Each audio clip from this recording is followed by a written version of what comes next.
This is an important economics class.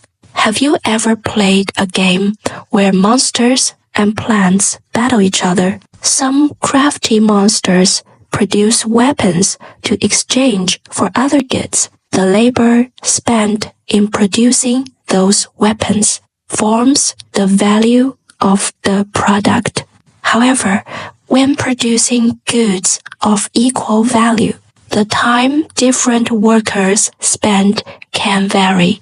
So, what is the actual measure of a product's value? Since different workers take different amounts of time to produce the same item, the standard must be the average amount of time required under normal social conditions. This average amount of labor time needed to produce a given use value in normal production conditions is called socially necessary labor time. In general, the longer the socially necessary labor time, the higher the value of the commodity. But labor can be simple or complex, and within the same socially necessary labor time, complex labor creates more value than simple labor. Now that we know the product has value, how is this value revealed during exchange? In the early days, goods were mainly exchanged randomly through barter. The value of a commodity was reflected directly and simply through exchange with another commodity. This is known as the simple value form of commodities.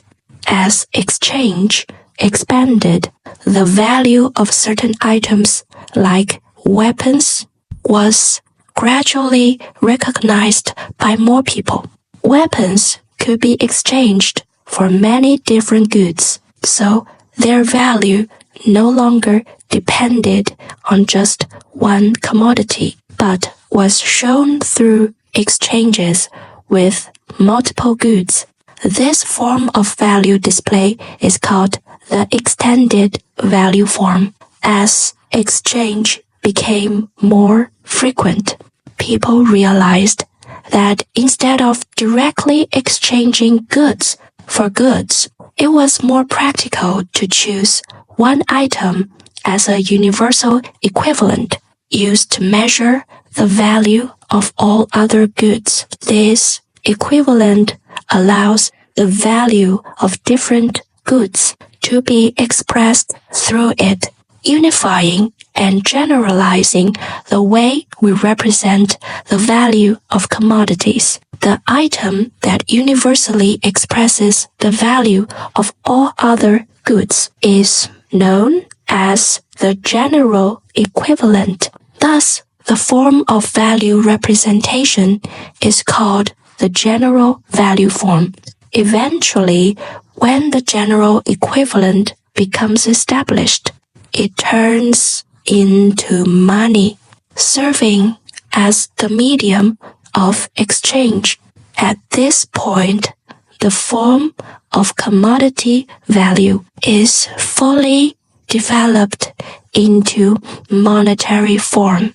In this process, we see that money can be used to measure the value of other goods, acting as the measure of value in the exchange process.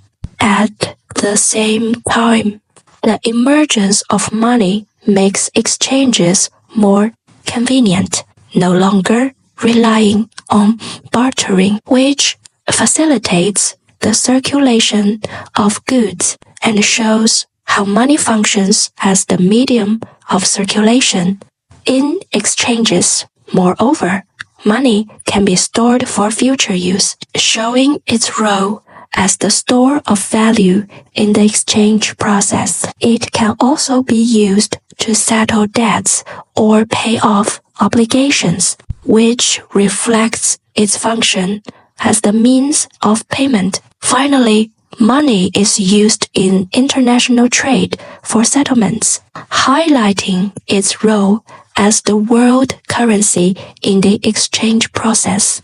These 5 functions fully demonstrate the role of money in exchanges. While money has brought convenience, it has also quietly intensified potential contradictions. Firstly, money shifts people's focus from the use value of goods to their exchange value. This shift leads people to emphasize prices over practical uses, further deepening the conflict between a commodity's value and its use value. Secondly, money deepens the contradiction between private labor and social labor. Private labor refers to production activities carried out according to an individual's desires, while social labor refers to labor recognized by society and aimed at meeting others' needs. Before money, producers could immediately tell whether their labor met social demand by whether their goods could be directly exchanged. If no one accepted the goods, it meant the labor wasn't recognized. This feedback was direct and clear. But with money acting as an intermediary, this direct connection is weakened. Producers think that if they sell their goods, their labor is being socially recognized, but they overlook the fact that money is just a medium to truly reflect whether labor meets a specific demand. Money disrupts the direct link between production and consumption. Producers can no longer rely on immediate consumer feedback to understand market demand. They can only indirectly judge by whether their goods sell. And this method is both delayed and uncertain, leading to a disconnect between labor and market demand, intensifying contradictions. This process is filled with uncertainty and risk because producers do not get direct feedback from consumers. They only know they've satisfied social labor when their goods sell. If the goods don't sell, it's as if the labor has been wasted. Marx referred to the process of turning commodities into money as a dangerous leap. In the next class, we'll explore how the market self-regulates the economy. If you like my content, feel free to follow.